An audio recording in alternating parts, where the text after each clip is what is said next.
इस्लामी लिबास अगर पूछे क्या है तो मैं उनसे कहता हूँ बेनज़ीर भुट्टो का लिबास। इस्लाम क्या कहता है कि are men and women equal?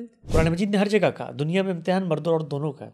90% मर्द होते हैं फौज में, लड़ते हैं। अल्लाह ने फिजिकल एबिलिटी ज़्यादा रखी है। वज़ू करना फ़र्ज़ होता है या नहीं होता नमाज़ पढ़ने से पहले? अल्लाह कहता है कि जिस हस्ती से तुम मिलने आ रहे हो वो इतनी पाकीज़ा तर है, मेरे पास जब आओ तो इस पाकीज़गी के तरोताज़ा एहसास के साथ आओ। वो नेल पॉलिश लगा के उनका वज़ू हो जाता है? जिस नाखून के ऊपर लेयर आ जाती है उसको नाखून ही कहते हैं या वो कुछ और चमड़ी बन जाती है? इस्लाम में ये तो नहीं है कि हमने अरबिक के अंदर ही इबादत करनी है। आप रुकू में, सजदे में, कादे में दुआएं करना चाहते हैं, अपनी ज़ुबान में दुआ करें। Welcome back to Lunch with Lila's episode number 9. Our guest for today is a profound young religious scholar who is an inspiration for many, including me. He is a professional researcher who is an expert in the ancient Arabic language and literature. He is the grandson of Allama Muhammad Tehseen and the son-in-law of Javed Ahmed Ghamdi Saab. I warmly welcome Mr. Hassan Ilyas to our show. Assalamu alaikum. वालेकुम सलाम बहन, बहुत शुक्रिया आपने मदू किया।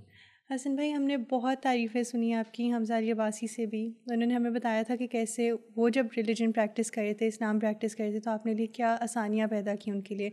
तो मैं चाहूँगी कि आप हमारे व्यूअर्स को भी कुछ बताएं जिससे उनके लिए भी आसानियाँ पैदा हो। देखिए, अल्लाह ताला का जो दीन है ना, अल्लाह ताला ये कहते हैं कि मैं तुम्हारा क्रिएटर हूँ, तुम्हारा खालिक हूँ।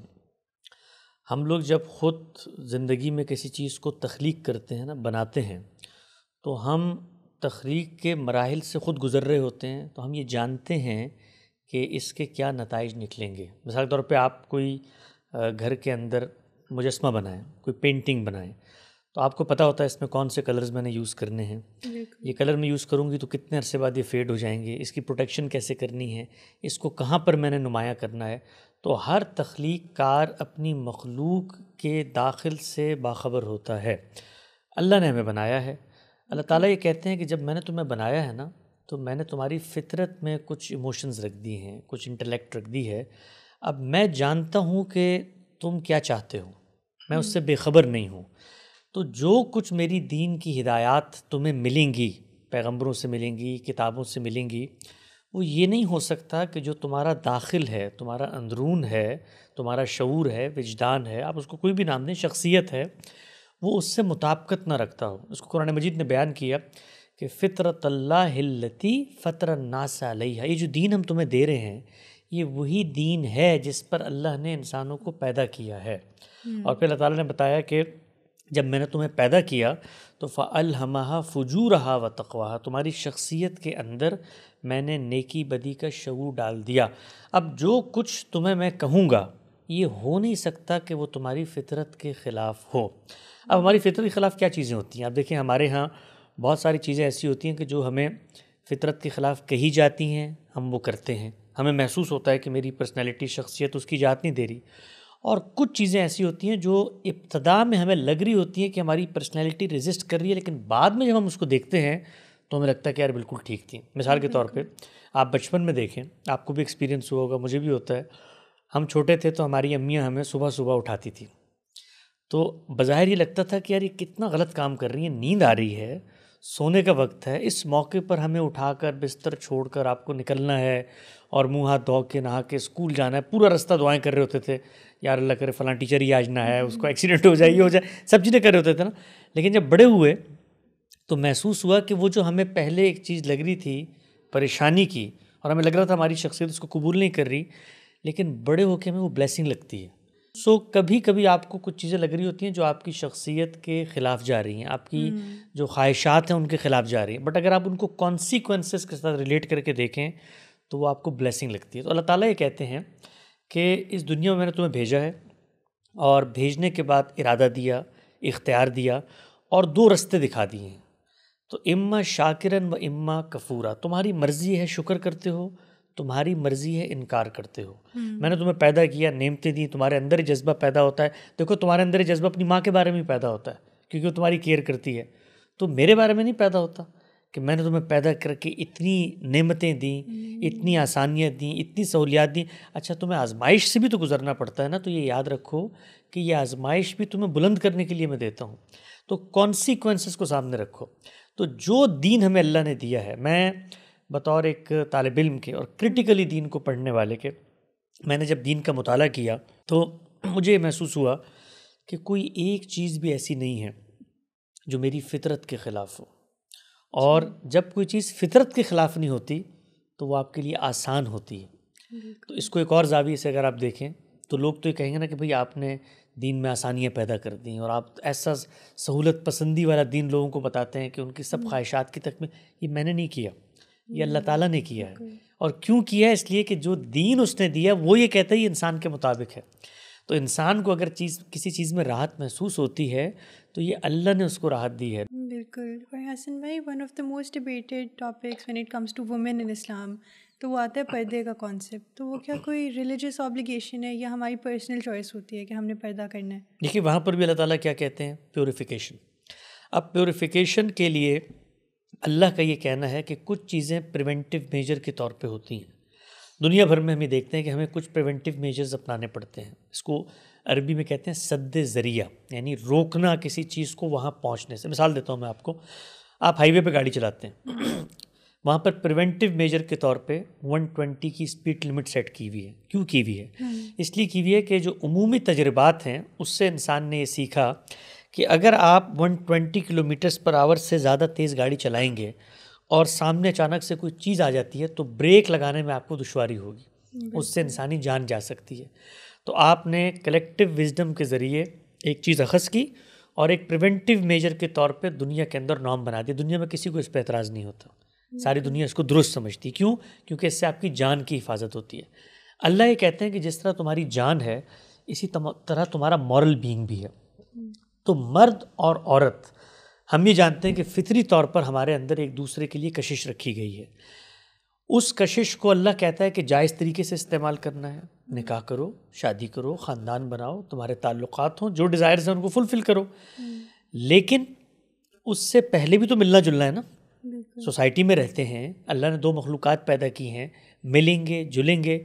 उस मिलने जुलने में हमारी प्योरिटी इफ़ेक्ट ना हो, उसमें अल्लाह ताला ने कुछ प्रिवेंटिव मेजर्स के तौर पे हिदायत दी हैं।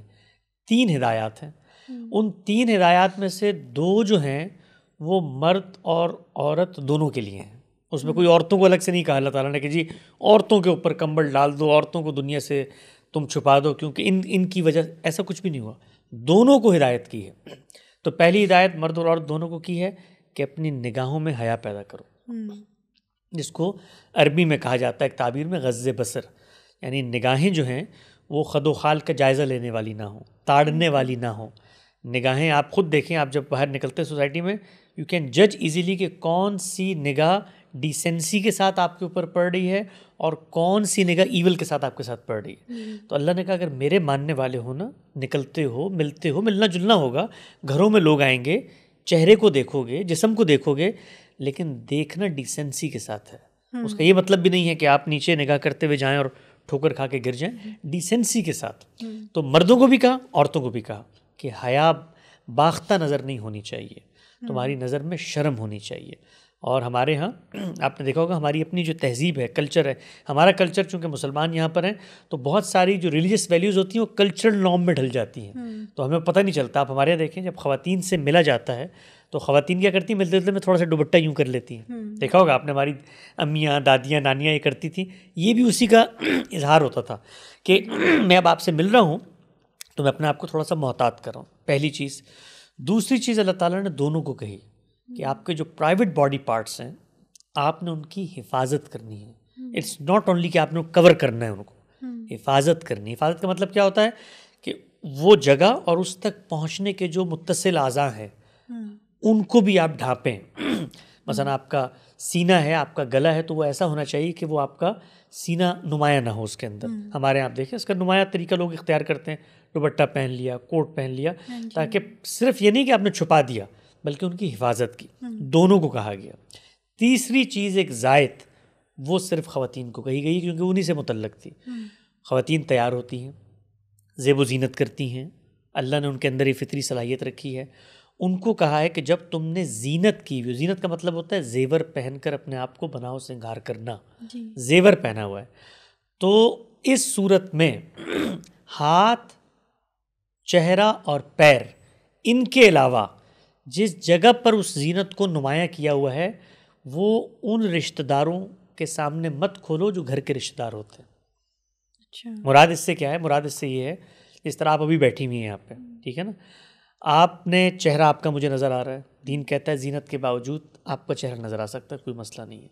आपके हाथ आपसे आप नज़र आ रहे हैं, कोई मसला नहीं। इसको कुरान मजीद ने कहा इल्ला मा ज़हरा मिन, वो चीज़ें जो आपसे आप आदतन खुली होती हैं वो खुली रहेंगी, लेकिन जीनत करने के बाद बाकी मवाक़ों को छुपाना है। तो आमतौर पर कहाँ जीनत होती है?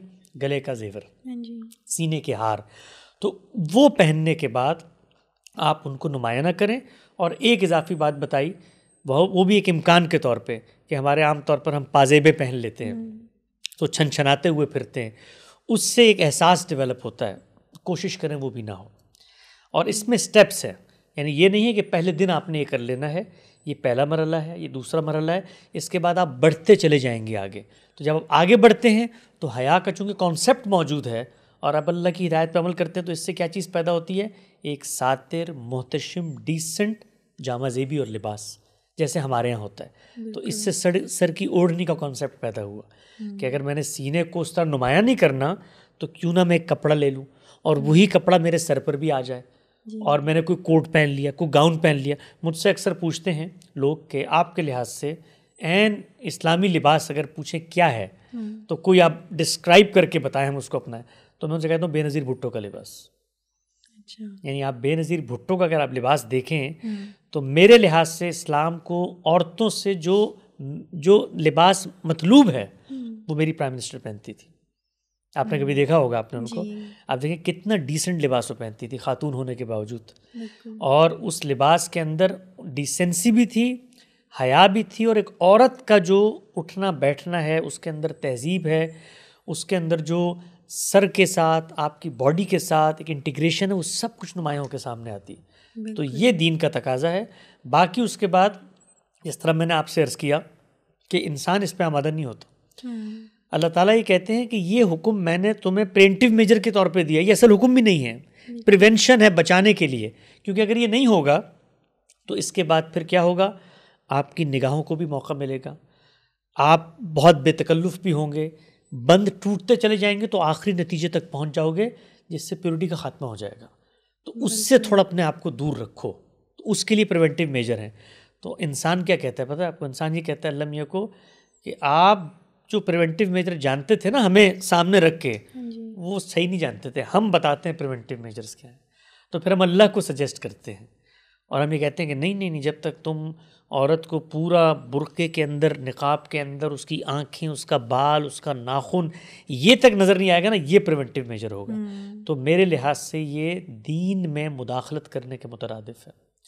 किसी इंसान को ये हक़ नहीं है कि वो अल्लाह से आगे बढ़कर ये कहे कि मैं प्रिवेंटिव मेजर, आमतौर पे तो अल्लाह हुक्म देते हैं, अल्लाह ने इस मामले में प्रिवेंटिव मेजर्स भी बता दिए। और मैं आपसे ये भी अर्ज़ करूँ, मैंने इस पर गौर किया कि क्यों बताया। इसलिए बताया कि उनको पता था कि इंसान जब प्रिवेंटिव मेजर्स की तरफ आएगा तो इफ़रात व तफरीत का शिकार होगा। इसलिए अल्लाह का मिजाज नहीं है, अल्लाह इंसानी अकल पे चीज़ों को छोड़ देते हैं। उन्होंने ख़ुद उतर के बताया, इतनी तफसील से बताया, क्योंकि इंसान लाजिमन इफ़रात व तफरीत का शिकार होते हैं। तो ख़ुलासा इस पूरी गुफ्तगू का ये हुआ कि औरतों के बारे में और मर्दों के बारे में अल्लाह का एक ही हुक्म है कि मिलने जुलने में प्योरिटी को ज़ायल मत होने दो। और लिबास चूँकि तुम पहनते हो, जीनत तुम करते हो, मेल जोल तुम्हारा होना है, उसमें इन चीज़ों का तुम ख्याल रखो। अगर तुम ख्याल रखोगे तो इसको अल्लाह ताला ने कहा कि इसके नतीजे में तुम पाकीज़ा तर हो जाओगे। बिल्कुल। और आजकल जैसे औरतें और मर्द काफ़ी क्वालिटी की तरफ जा रही हैं, औरतें कहती हैं कि हम इक्वल्स हैं, तो आपके हिसाब से इस्लाम क्या कहता है कि are man and women equal? जी, मैं इस्लाम से पहले इस सवाल को अपनी अकल से पूछता हूँ। जब मैं अकल से पूछता हूँ तो मेरी अकल इसका जवाब देती है कि दुनिया के अंदर ये जो टर्म्स हम यूज़ करते हैं ना, कभी कभी हम बहुत सारी टर्मिनोलॉजीज़ के असीर बन के रह जाते हैं। और हमारे यहाँ हर टर्मिनोलॉजी एक ख़ास ज़मानो मकान की कॉनिटेशन में पैदा होती है। ये जो टर्मिनोलॉजी है, बहुत सारी औरतों के बारे में नज़र आता है, फेमिनिज़म की तहरीक उठी, औरतों के साथ पिछले 4000 साल का मर्दों का जुल्म व सितम है, उसके नतीजे में कुछ रद्द अमल आता है, उससे कुछ नुक्ता नज़र बनते हैं। इसको सादा अक़ली उसूल पे समझें। मैं और आप अगर एक मखलूक हैं तो किन चीज़ों में हमारी इक्वलिटी होनी चाहिए? अक़ल किस चीज़ का तकाजा करती है? हमारी क्रिएशन, हमारे वजूद के एतबार से कि हम दोनों इस दुनिया में एग्जिस्टेंस के एतबार से इक्वल हैं। अगर आपको अल्लाह ने ज़ुबान दी है, शऊर दिया है, अक़ल दी है, मुझे दी है बतौर मर्द के, तो इसका मतलब हम दोनों इक्वल हैं। हम दोनों इक्वल कैंडिडेट्स की हैसियत से इस दुनिया के इम्तिहान में शरीक हैं। तो यहाँ पर अक़ल ही फ़ैसला कर देगी कि कोई सवाल ही नहीं पैदा होता, क्योंकि अल्लाह ताला ने अगर पैदा किया है मुझे भी और इसको भी और उन्हीं सर्कमस्टांसेस से गुजारा है, तो इसका मतलब हम इक्वल है ना दोनों कैंडिडेट्स की हैसियत से। तो कुरान मजीद ने इसकी तस्दीक की, इसको इनिशिएट करके नहीं बताया क्योंकि ऑब्वियस रियलिटी है। तो कुरान मजीद ने हर जगह कहा दुनिया में इम्तिहान मर्द और दोनों का है, दोनों को इरादा इख्तियार दिया, अक़्ल व शऊर दिया, फ़ैसले की सलाहियत दी। दोनों दुनिया से रुखसत होंगे, दोनों हमारे पास आएंगे और दोनों जन्नत के बराबर शहरी बनेंगे। तो इसमें कोई फ़र्क ही नहीं महसूस होता। ये पहली चीज़ है।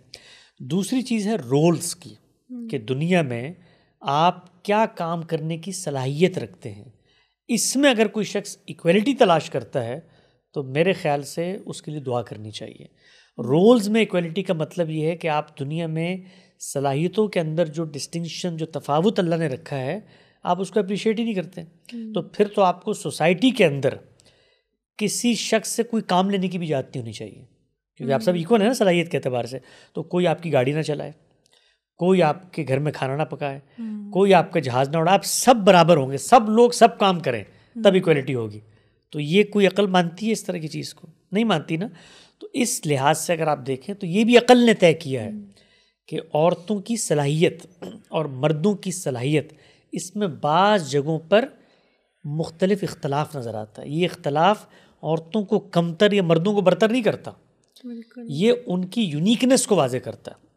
मिसाल के तौर पे मर्द फिज़िकल काम करने में टफ़ होते हैं, ये ह्यूमन्स का मुशाहिदा है, यानी कोई मज़हब का मुकदमा नहीं है, अभी मज़हब दाखिल ही नहीं हुआ यहाँ पे, ये दुनिया में कर रहा होता है ये काम। लोग बसा होगा तो मिसालें निकाल के दिखाते हैं, यार वो देखो कनाडा में तो एक औरत भी ट्रक चला रही थी, भाई दुनिया में चलाते हैं लोग बहुत सारे। आपको दुनिया के ओवरऑल नॉर्म्स के लिहाज से, जनरल ऑब्जर्वेशन के लिहाज से चीज़ों को देखना पड़ता है। तो मर्द हंटर गैजर सोसाइटी में भी मर्द निकलता था, खड़ा होता था। आज भी जंगों में आप देखें फौजी निकलते हैं, कितनी फ़ीसद मर्द और औरतों का मुवाजना करके देख लें, 90% मर्द होते हैं फ़ौज में, लड़ते हैं। अल्लाह ने फ़िज़िकल एबिलिटी ज़्यादा रखी है। दूसरी तरफ औरतों के अंदर अल्लाह ताला ने इमोशनल एबिलिटी ज़्यादा रखी है। अगर आपके पास इमोशंस ना हो, आप ठहर के बैठेंगे नहीं। आप 9 महीने पेट में बच्चा नहीं रख सकते, मर्द 2 दिन नहीं रख सकता। अगर अल्लाह ताला मर्द के पेट में बच्चा डालते थे, रख ही नहीं सकता था। अगर उसकी यही सलाहियत होती, उसको काम पे निकलना है, उसके यहाँ ब्रेड को हासिल करने का दाइया मौजूद है, वो कमा कर लाता है, वो जिम्मेदारी लेता है, ये फितरत ने उसके अंदर रखी है। औरत बैठती है, एहसासात को यकजा करती है, मोहब्बतों की महवर बनती है, बच्चों की परवरिश करती है, ख़ानदान को संभालती है। तो ये दायरा है। अब इस दायरे को आप यहाँ तक अप्रिशिएट करें, कोई प्रॉब्लम नहीं पैदा होती, सोसाइटी में तवाज़ुन रहता है। और औरतों में भी 10-20% ऐसी औरतें होती हैं जो काम करके फ़िज़िकली निकलना चाहती हैं, उसके लिए रास्ते मौजूद हैं, वो निकलें, लेकिन ये बैलेंस रहता है दुनिया भर में। इस्लाम ने इसी बैलेंस को सामने रखकर जो ह्यूमंस ने क्रिएट किया था, कुछ हिदायत दी। उसमें से पहली हिदायत बीवियों को दी गई है, और ये कहा गया है कि जो तुम्हारे शौहर है ना, ये कमा कर लाते हैं, जिम्मेदारी लेते हैं घर की।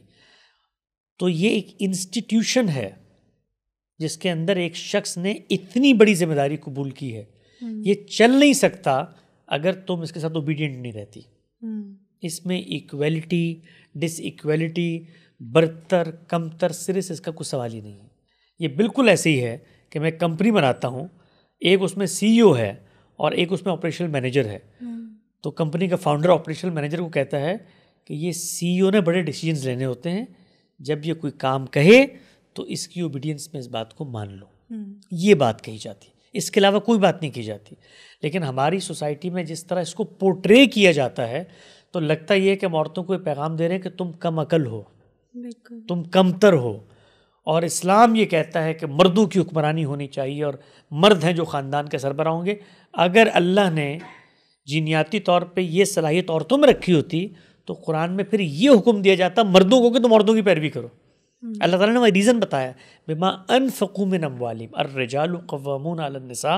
मर्द औरतों के, अगर सादा अल्फाज में मैं कहूँ तो बॉस बनाए गए हैं। क्यों? इसलिए कि ये तुम पर माल खर्च करते हैं, तो इस तरतीब को अगर कोई दुनिया में उलटना चाहता है, इस्लाम को कोई एतराज़ नहीं है। आप तरतीब को उल्टें, इस्लाम का हुक्म उन हालात की रियायत से आपसे मुतल्लक हो जाएगा।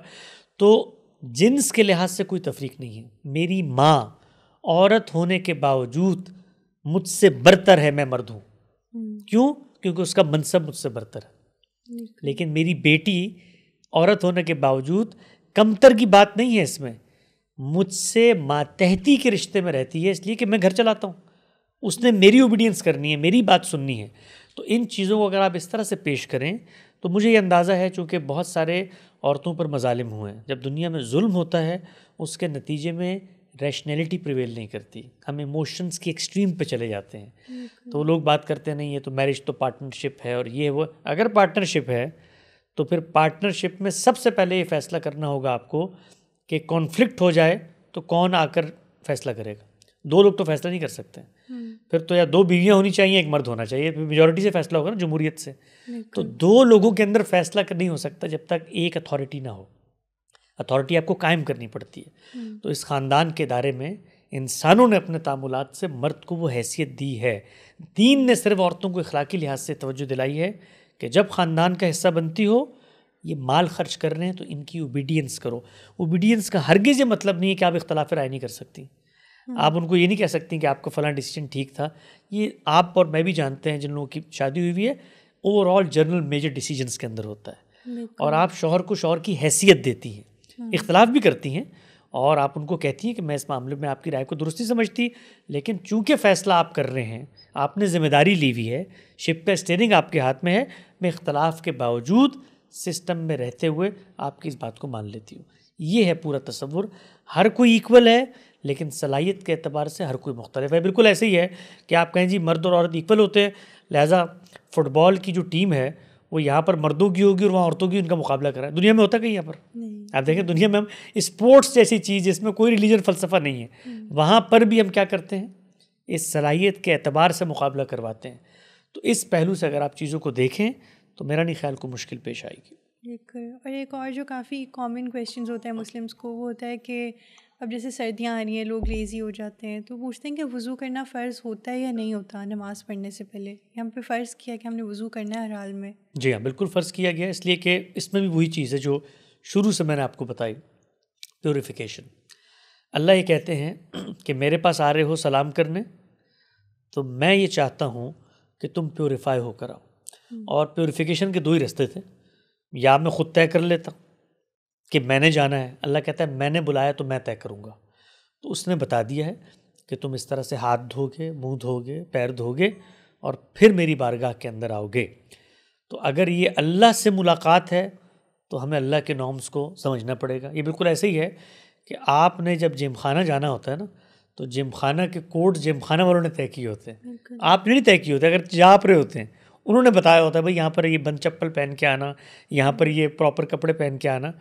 तो अल्लाह ने ये तय किया हुआ है कि मुझसे मिलने आओ तो पाकीज़ा तर होकर। अगर आप गौर करें ना, हमें लगता है कि इतनी मुशक्क़त है यार, अल्लाह ताला ने कहा है कोट उतारो, हाथ गीले करो, ये करो। नहीं, अल्लाह कहता है कि जिस हस्ती से तुम मिलने आ रहे हो वो इतनी पाकीज़ा तर है कि तुम्हारी ज़िंदगी में दसियों आलाइशें पैदा हो जाती हैं, गुफ्तगू में हो जाती हैं, तुम्हें ऐसे आदास लायक कर दिए कि उससे तुम्हारी नफ्सियात पे एक मनफी असर होता है। हम इंसान हैं, बोलो बरास करते हैं, वॉशरूम जाते हैं, 10 चीज़ें। मेरे पास जब आओ तो इस पाकीज़गी के तरोताज़ा एहसास के साथ आओ। तो ये वज़ू का मकसद कोई अपने आप को ये नहीं है कि हम कोई जरासीम मार रहे होते हैं बार बार हाथ धो के सेफ गार्ड के इश्तिहार की तरह, ये मकसद नहीं है इसका। वो तो कहीं आपके जिस्म पे कहीं और कोई गलाज़त लगी, उसको अलग से साफ़ करना है, वज़ू का हुक्म भी नहीं है वो। वज़ू का मकसद ये है कि वो एहसास पैदा हो कि आप अल्लाह की तरफ जा रहे हैं। तो जब मैं वज़ू करता हूँ, और देखिए वज़ू करने के लिए थोड़ी सी मुशक्क़त भी करनी पड़ती है, ठीक है ना, वो मुशक्क़त आपको ये बताती है कि किसी बड़ी हस्ती के पास जा रहे हो। थोड़ी सी मुशक्क़त है ये, और इससे बड़ी बड़ी मुशक्क़तें हम दुनिया में उठाते हैं। आप देखिए, हमें कहीं जाना हो किसी बड़े आदमी से मिलने के लिए, आम तौर पर ख़वातीन को मैंने देखा है, बहुत पढ़ी लिखी फ़लसफ़ी हकीम दाना डॉक्टर ख़वातीन भी, उनको आप कहें ना कहीं जाना है, आधे से पौना घंटे लेती है तैयार होने में। लेती कि नहीं लेती? और वो नॉर्मल सी जगह पे जाना होता है। क्यों? क्योंकि वो एक एहसास के साथ वहाँ जाना चाहती हैं कि मैंने एहतमाम किया है वहाँ जाने का और मैं जा रही हूँ, मुझ पर अच्छा एहसास हो। लोग आमतौर पे समझते हैं ना, मैंने एक दफ़ा अपनी बेगम को कहा बेतकल्फ़ी में, मैं जहाँ जा रहे हैं वहाँ कोई इस तरह से ऑब्जर्व ही नहीं करेगा आपको जितनी आप मेहनत कर रही हैं। उन्होंने कहा मैं लोगों के लिए कर ही नहीं रही, मैं तो अपने लिए कर रही हूँ कि मुझे अच्छा महसूस हो कि मैं तैयार होके अच्छी चीज़ कैरी करके जा रही हूँ। तो ये एहसास वुज़ू के अंदर हमें होता है कि हम एक शख्सियत जो कायनात का पालनहार है, परवरदिगार आलम है, जिसके दस्ते कुदरत में इस दुनिया की अन्नान है, उसकी बारगाह में जा रहे हैं। तो उसके लिए हम इतना एहतमाम भी ना करें कि 1 मिनट में अपने हाथ पैर धो लें। और उसने ये भी बता दिया, वो इतनी करीम शख्सियत है कि उसने बता दिया कि मुझे पता है ज़िंदगी में ऐसे अहवाल भी पेश आ जाते हैं कि तुम ये नहीं कर सकते। तो ख़ुद उसने उसको रिड्यूस करके बता दिया कि प्योरिफिकेशन फिर भी हासिल करनी है, तयम्मुम कर लो। सफ़र में हो, किसी ऐसी ओकेजन पे हो जहाँ पर मुमकिनात में नहीं है, तो ज़मीन पर 2 हाथ मारो और अपने हाथों पर इस तरह से कर लो और अपने चेहरे पे इस तरह से कर लो, बस हो गया तुम्हारा वुज़ू। और हमारे पैगंबर ऐसे हैं कि उन्होंने इस पर ख़ुद से इज्तिहाद किया, यानी अल्लाह ने जो रुख्सत दी थी इस पर मज़ीद इज्तिहाद किया और ये कहा कि अगर तुम सुबह ऑफिस के लिए निकलते हो, कहीं सफ़र पर नहीं हो, घर में ही हो, इधर उधर जा रहे हो, तो वुज़ू करके जराबें पहन लो, बार बार पैर धोने की भी ज़रूरत नहीं है, बस ऊपर मसा कर लिया करो। और सफ़र में जा रहे हो तो 3 दिन तक ये काम करना, तब भी कोई मसला नहीं। तो दीन इतना सादा, इतना आसान है, लेकिन अगर आप उसकी उस ओरिएंटेशन में उसको देखें। अच्छा, लोग आमतौर पे, मुझे एक साहब ने कहा कि यार अगर ये मिसाल के तौर पे नमाज में वुज़ू ना होता ना तो फिर मैं पूरी नमाज़ें पढ़ता। मैंने कहा देखो, मसीहियत के वुज़ू नहीं है, उनमें 5% लोग तब भी नमाज नहीं पढ़ते, क्योंकि वुज़ू जाएगा तो नमाज भी जाएगी, वुज़ू रहेगा तो नमाज भी रहेगी। तो हमारे जो नेक लोग हैं वो नमाज क्या, वो पूरा दिन इसका एहतमाम करते हैं कि वुज़ू से रहें। और मैंने ख़ुद अपने उस्ताद जनाब जावेद अहमद गामदी साहब को देखा है कि उन्होंने बेवुज़ू ज़िंदगी में दीन का एक लफ्ज़ भी नहीं लिखा। वो वुज़ू करते हैं, उस एहसास में आते हैं कि मैं अल्लाह के लिए नज़ीफ़ हो गया हूँ, पाकीज़ी को मैंने इख्तियार, अब मैं कोई काम करूँगा तो उसमें अल्लाह की मदद भी शामिल हाल रहेगी। तो ख़ुद रिसात पाक सल्लल्लाहु अलैहि वसल्लम की बहुत सारी ऐसी रिवायतें हैं जिसमें उन्होंने बताया है कि जो वुज़ू करने वाले लोग हैं उनके साथ क्या मामला होगा। बड़ी मशहूर रिवायत है, रसूलुल्लाह ने एक दिन ख्वाब देखा, सुबह उठ के सैयदना बिलाल को कहा, आपको बिलाल उनके ग़ुलाम भी थे, हबशा के रहने वाले थे। उन्होंने कहा बिलाल, रात जन्नत में मैंने तुम्हारे कदमों की चाप सुनी है। ख्वाब में अल्लाह ने दिखाया, कहीं से कदमों की आवाज़ आ रही, तो रसूलुल्लाह ने पूछा अल्लाह कौन? उन्होंने कहा बिलाल के कदमों की चाप है। तो पूछा क्या वजह है? तो कहा बावुज़ू रहते हैं। तो वुज़ू इतनी मुबारक चीज़ है, लेकिन आप इसी मुबारक चीज़ को हटाएं और कहें फ़र्ज़ है, वाजिब है और ये कानून है, तो उसकी जो ओरिएंटेशन है वो सब की सब मुख्तलिफ हो जाती है। आपको लगता है कि औरतों में ये होता है कि वो नेल पॉलिश अक्सर लगा के रखती हैं, तो वो नेल पॉलिश लगा के उनका वुज़ू हो जाता है? जिन औरतों को अल्लाह से मुलाकात की ख्वाहिश है और वो ये चाहती हैं कि हम अल्लाह के पास साफ़ सुथरी, नज़ीफ़, ताहिर होकर जाएं, तो वो फिर एहतमाम करती हैं बहुत सारी चीज़ों का। दीन में ये कहीं नहीं कहा गया कि आप नाखूनों के अंदर उनकी जड़ों तक पानी के कतरों को पहुँचाएं। पानी लगाने का हुक्म दिया है, यानी इख्तिसाल होना है, पानी बहाया जाना है। तो अब ये सवाल पैदा हुआ कि जब आप नेल पॉलिश लगाते हैं तो एक लेयर सी नाखून के ऊपर आ जाती है जी। तो जिस नाखून के ऊपर लेयर आ जाती है उसको नाखून ही कहते हैं या वो कुछ और चमड़ी बन जाती है? नाखून ही कहते हैं ना। तो जो चीज़ भी उसके ऊपर आ जाए, आप उसके ऊपर अगर पानी बहाते हैं तो वो नाखून पर पानी बहा नहीं होता है। इसमें ये ज़िद करने की कोई ज़रूरत नहीं है।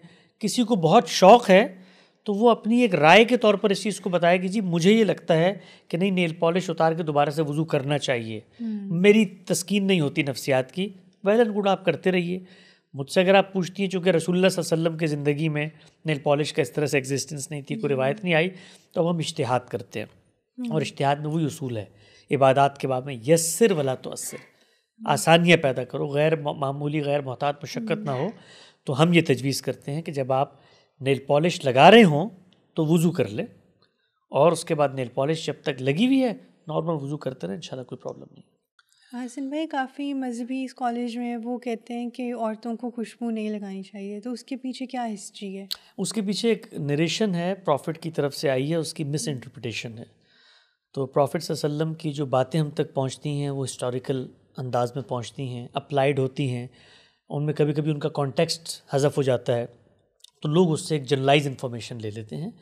तो अल्लाह के पैगंबर ने प्रोस्टिट्यूट्स के बारे में ये कहा था कि वो औरतें जो बाज़ारों में निकलती हैं और इस नीयत से खुशबुएं लगाती हैं ताकि लोगों को अपनी तरफ माइल कर सकें और फिर गुनाह की तरफ आमादा करें, ऐसी औरतों को या इन लोगों को खुशबू नहीं लगानी चाहिए। इस गर्ज से, इस मकसद से खुशबू नहीं लगानी चाहिए कि जिसकी ज़रिए से आप मर्दों को मुतवज्जे करें। तो अगर कोई ख़ातून इस गर्ज से ये काम करती हैं तो उनके लिए हमें दुआ करनी चाहिए। बाकी दुनिया के अंदर 90-95% लोग अल्लाह ने फ़ितरत पे पैदा किए हैं, नफीस तबीयतें रखते हैं और खुशबू तबीयत को अच्छी लगती है। तो मर्द और औरत खुशबू लगाते हैं, अच्छी से अच्छी खुशबू लगाइए, अच्छी मजालिस में जाइए, अच्छे दिखिए, अच्छे लगिए, दीन को उस पर कोई एतराज़ नहीं है। और इज़ इट ओके अगर कोई, इस्लाम में ये तो नहीं है कि हमने अरबिक के अंदर ही इबादत करनी है, तो कोई अगर अपनी लैंग्वेज में करना चाहे तो वो कर सकता है? 2 हिस्से हैं इबादत के। अल्लाह ताला ये कहते हैं कि ये कलाम मैंने नाजिल किया है, ये उसकी ज़ुबान और उसके अल्फाज में। ज़ुबान तो इंसानों की थी, अरबी बोलते थे, लेकिन पैगंबर चूँकि वहाँ पर आए तो उसी ज़ुबान में अल्लाह ताला ने गुफ्तगू की। तो जो लैंग्वेज वजूद पजीर हो के लिटरेचर हमारे सामने आया वो अल्लाह की ज़ुबान है।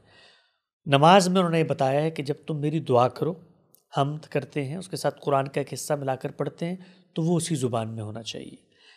उसके बहुत गैर मामूली फ़वाइद हैं, क्योंकि अल्लाह ताला तो ये समझते थे कि भाई जिन लोगों को मैं पैगाम पहुंचा रहा हूं वो कितने खुश होंगे ज़मीन पे कि इतने बड़े बड़े लायनल मसाइल थे, भाई दुनिया की हकीकत क्या है, नफ्स है, मादा है, शऊर है, मौत के बाद क्या होगा। तो मेरा पैगाम जब इस मखलूक तक पहुँचेगा जितनी क्यूरियस ये है, जिसने कायनात के ज़र्रों के अंदर से निकल के इतनी दुनियाएँ पैदा कर ली हैं, तो वो तो मेरे कलाम को रोज़ पढ़ेंगे, सोचेंगे, समझेंगे, गौर व फिक्र करेंगे, तो लैंग्वेज का तो बैरियर ही नहीं रहेगा उनके पास। यानी होना तो ये चाहिए था कि हम में से कोई ऐसा शख्स मुसलमान बाकी ना रहे कि जो अरबी ज़ुबान ना जानता हो, क्योंकि वो मेरे रब की कलाम की ज़ुबान है। तो अगर मैं मुसलमान हूँ तो क्यों मुसलमान हूँ? इसलिए कि मैं अल्लाह को मानता हूँ। तो अल्लाह को मानता हूँ, अल्लाह की नहीं मानता। तो अल्लाह की मानने की बातें कुरान में बयान हुई हैं। तो उसके जहन में तो ये कभी नहीं, मतलब मैं तसव्वुर करता हूँ कि अल्लाह ताला की तवक्को होगी कि सब लोग मेरी किताब को समझ के पढ़ेंगे। लेकिन ऐसा भी होता है कि हमारे यहाँ इन्हितात आ जाता है, हमारे निज़ाम तालीम में ख़राबी आ जाती है। बहुत लंबे अरसे तक ये मामला नहीं था, लोग जब पढ़ते थे कुरान उनको समझ में भी आता था। तो उसमें चंद मुख्तसर सी चीज़ें हैं नमाज की जो अल्लाह ने मुकर्रर कर दी हैं, उसके अस्कार, उसके अमाल में, कि आपने ये अरबी ज़ुबान में करने, बाकी में आपको फ्रीडम दिया है। आप रुकू में, सजदे में, कादे में दुआएं करना चाहते हैं, अपनी ज़ुबान में दुआ करें। और आप ये देखिए जो पहली चीज़ है, इससे कितना एक वहदत का खुशगुमा एहसास होता है कि हम दुनिया में कहीं जाएं, अफ्रीका में चले जाएं, मस्जिद में दाखिल होते तो हमें लगता है हमारे रब की मस्जिद है। क्यों? क्योंकि वो लैंग्वेज सेम है जिसमें उसकी दुआ की जा रही है। बिल्कुल। आप इमेजिन करें अगर हर जगह पर अपनी अपनी ज़ुबानों में दुआएं हो रही होती तो हम दुनिया में कहीं भी जाते हमें वो यूनिवर्सल ब्रदरहुड की फीलिंग ही ना आती। तो ये इसकी एक हिकमत भी है।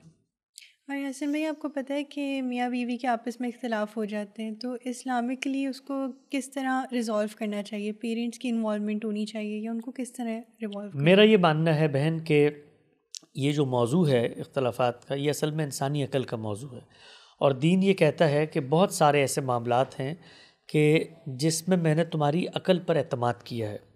मियाँ बीवी के जो मसाइल होते हैं, मामलात होते हैं ना, हमारे यहाँ बिलखुसूस बरसग़ीर में इमोशनल हेल्थ के बारे में अवेयरनेस की बहुत कमी है।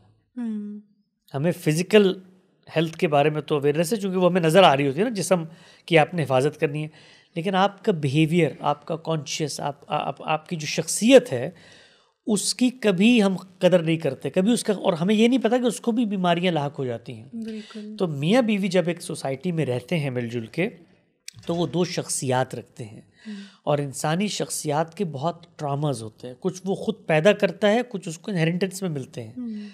आप जिस फैमिली में पैदा हुए वो टॉक्सिक एनवायरनमेंट था, बचपन में अब्बा के साथ क्या मामलात थे, गुर्बत थी नहीं, ये सब चीज़ें आपके बिहेवियर पे असरअंदाज होती हैं। और फिर जब आप एक शादी में जाते हैं तो वहाँ डिसीजंस लेने पड़ते हैं, दो ऑपोजिट पर्सनैलिटीज़ को रहना पड़ता है, इख्तलाफ राय होता है, ये फितरी चीज़ है। मेरा ये मानना है कि इसको कम करने के लिए दोनों को अपनी इमोशनल हेल्थ की तरबियत करनी चाहिए। और ये तरबियत कैसे होगी? ये तरबियत मौजूदा दौर में थेरेपी के ज़रिए होती है। हमारे यहाँ जो थेरेपी है बिलखुसूस पाकिस्तान, इंडिया, बांग्लादेश, इन माशरों में वो आमतौर पर कहा जाता है जब कोई बंदा पागल हो जाए तो माहिर नफ्सियात के पास जाता है। नहीं, माहिर नफ्सियात के पास सेहतमंद आदमी जाता है, क्योंकि उसको ये शऊर होता है कि मैं अपनी नफ्सियात को बेहतर से बेहतर करूं तो मैं किसी का सहारा लूं। तो मैं ये कहता हूं कि अगर आप शादी करने जा रहे हैं तो उससे पहले कुछ वक्त इसमें गुजारें कि आप ह्यूमन को समझें, पर्सनैलिटी को समझें, बिहेवियर्स को समझें, इमोशनल्स को समझें और अपने आप को रेगुलेट करना सीखें। 90% में वहाँ हमारा सेंटर है यूएस में, हम कॉन्फ्लिक्ट रेजोल्यूशन करते हैं, तलाक के हवाले से लोग फतवा भी मांगते हैं। तो मैंने गुज़िश्ता 2-3 सालों में सैकड़ों कपल्स के साथ बात की है जिनके कॉन्फ्लिक्ट होकर डिवोर्स तक बात चली गई है। 99% गुस्से में तलाक देते हैं, रेगुलेट नहीं होते, पता नहीं होता कि किस मूड में खड़े हुए हैं, और ये शऊर भी नहीं होता। आपने देखा होगा ना, हमारे यहाँ एक बचपन से हर ख़ानदान में हम ये कहते हैं यार वो फलां अंकल के पास मत जाना, वो बड़े गुस्से में होते हैं। सुना होगा ना आपने, वो 60-70 साल से गुस्से में है वो, यानी जब से पैदा हुए वो गुस्से।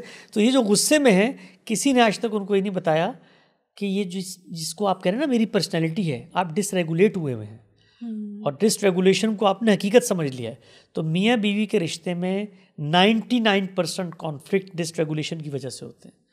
और डिसरेगुलेशन का मत पाना ये होता है कि जब आप डिसरेगुलेट हो गए ना, आपको ये नहीं पता चला कि कब आपने जो फैक्चुअल चीज़ें थी उनको छोड़ के इमोशंस के ज़रिए मामला किया है, तो फिर एक साइकिल होता है जिसके अंदर आप चले जाते हैं। बिल्कुल। आपने देखा होगा, आपकी कभी लड़ाई हो जाए किसी मामले पे तो आप सुलह करना चाहते हैं लेकिन आप सुलह नहीं कर पाते, होता है ना ऐसा।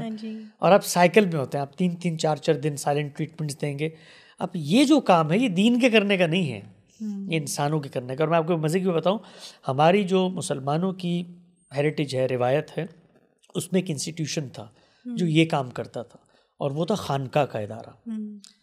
आप क्या करते थे, आप थोड़ी देर के लिए टाइम आउट लेते थे, वहाँ जाते थे, बैठते थे, वहाँ पर एक मेंटोर होता था, उससे दिल की बातें शेयर करते थे, कैथारसिस होता था, वो कुछ मोटिवेशन देता था और वापस लाइफ में आ जाते थे। तो हमारे यहाँ इसका ख़ात्मा हो गया। तो मैं ये कहता हूँ कि हर वो शख्स जो शादी करना चाहता है, कम से कम शादी करने से पहले 3-4 महीने थेरेपी ले, किसी अच्छे माहिर नफ्सियात के पास जाए और उसको अपनी लाइफ की शॉर्टकमिंग्स बताए मेरा टेम्परामेंट इन चीज़ों पे लूज़ होता है, मुझे इन चीज़ों पे गुस्सा आता है, वो उसके साथ कायम करेंगे। इट्स लाइक अ साइंस, और आपका बिहेवियर भी साइंस की तरह होता है। मैं कोई नफ्सियात का माहिर नहीं हूँ, मेरी बेगम साइकोलॉजिस्ट हैं, तो उनसे मैं सीखता रहता हूँ बहुत सारी चीज़ें, और ख़ुद भी अपने आप को रेगुलेट करने की कोशिश करता हूँ। हम सबको इसकी ज़रूरत होती है। बहुत सारी ऐसे पहलू होते हैं ह्यूमन बिहेवियर के अंदर कि जब आप उनको ट्रिगर करते हैं ना, तो उसके बाद सेंसिबल चीज़ हो ही नहीं सकती। मसलन तो मैं अपनी बेगम से ही पूछता रहता हूँ मैं चीज़ें। हमारी बॉडी के अंदर एक फाइटर जेट मोड होता है, ठीक है ना, और वो अल्लाह ने रखा है। जैसे ही देखें आपको कोई चम्मच उठा के मारता है ना, तो एकदम से मुँह यूँ करती हैं, ये अल्लाह ने रखा है फ़ौरन से।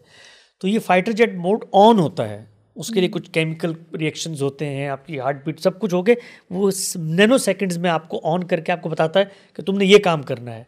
बिल्कुल। यही काम जब आप किसी से गुफ्तगू कर रहे हो ना, और उसको पॉइंट आउट करें यू फिनोमेना कि तुमने ये किया। देखिए मियाँ बीवी के झगड़ों में 90% ये होता है, तुमने ये किया, तुमने बच्चे को नहीं किया, तुमने ये किया, मैं तुम्हें।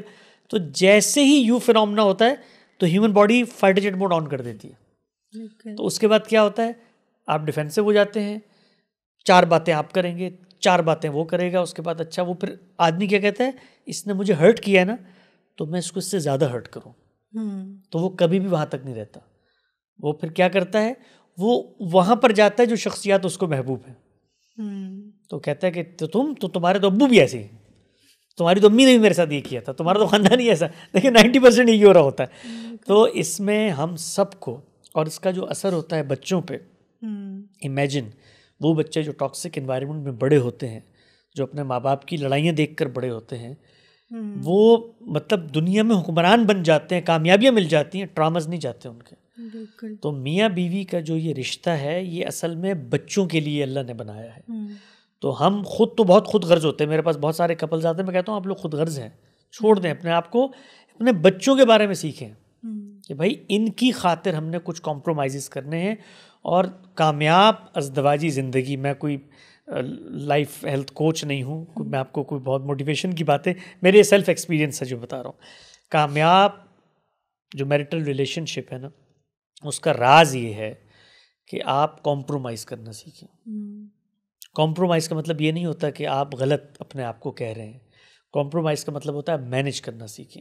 पर्सनैलिटी को मैनेज करेंगे, दूसरी तरफ भी इंसान है, जब आप मैनेज करेंगे वो भी मैनेज करेगा, तो मिलजुल कर आपका रिलेशनशिप आगे बढ़ता रहता है। बिल्कुल। और आखिर में हसन भाई, आप कोई पैगाम देना चाहेंगे जो लोग देख रहे हैं उनको? जी, पैगाम तो बहुत सारे हैं, अच्छे अच्छे पैगामात आदमी दुनिया भर में देता रहता है। मैं बस ये कहता हूँ कि ये ज़िंदगी बहुत कीमती चीज़ है, बहुत बड़ा डिसीजन है। हमारे वालिदैन ने हमें पैदा कर दिया, हम आ गए, अब हमने तय करना है कि क्या चीज़ें हमारे इख्तियार में हैं, क्या चीज़ें हमारे इख्तियार में नहीं हैं। तो जो चीज़ें इख्तियार में हैं उन इम्कानात को इस्तेमाल करके अपनी ज़िंदगी के जो बड़े सवालात हैं उनको हल करें। ज़िंदगी में बड़ी मसरूफ़ियात हैं, बड़ी मुश्किलात हैं, माशी तंगी है और 10,000 चीज़ें होती हैं, बट उन सबसे बड़ा ये सवाल है कि मैं कौन हूँ, मैं कहाँ से आया हूँ और मैंने मरने के बाद कहाँ जाना है। तो अगर तो ये सवाल किसी शख्स के लिए छोटा सवाल है तो वो तो इसको इग्नोर कर सकता है, लेकिन हम सब जा रहे हैं कन्वेयर बेल्ट की तरह पड़े हुए हैं। यही माइक, यही कैमरा, यही वीडियोस होंगी। आज से 10-20 साल पहले कोई टीवी खोल के देखेगा, हम लोग नहीं होंगे, हम लोग एग्जिस्ट भी नहीं करेंगे, हम लोग ज़मीन के पेट से ख़ात्मा हो जाएगा हमारा। तो अगर हम सब कन्वेयर बेल्ट की तरह जा रहे हैं मौत के मुंह में, तो हमें ये सोचना है ना कि हम दुनिया में क्यों आए थे, और अगर जाने के बाद किसी ने पूछा हमसे तो हम क्या जवाब देंगे। तो दीन इंसानी ज़िंदगी का सबसे अहम सवाल है, हवा पानी की तरह का सवाल है। इसको आप इग्नोर नहीं कर सकते। या तो इसको रद्द किया जाएगा, रद्द करने के लिए फिर 2-4 साल पक्के मुलिद बनकर बैठें, किताबें पढ़ें और इसके तारोपोत बिखेर दें और जो नुक्ता नज़र समझ में आता है अपनाएं। ये नहीं हो सकता कि आप बेशऊरी में ज़िंदगी गुजार दें। या फिर अल्लाह की किताब को खोलें, दिन में 15 मिनट अपनी ज़ुबान में उसका मुताला करें और लाइफ के इन बड़े सवालात को हल करें। क्योंकि इग्नोरेंस जो है ना, वो कभी भी आपके लिए रियायत का बायस नहीं बनेगी। बहुत सारी चीज़ें, क्योंकि हम लाइफ में बाकी फैक्ट्स को इग्नोर नहीं कर रहे होते ना।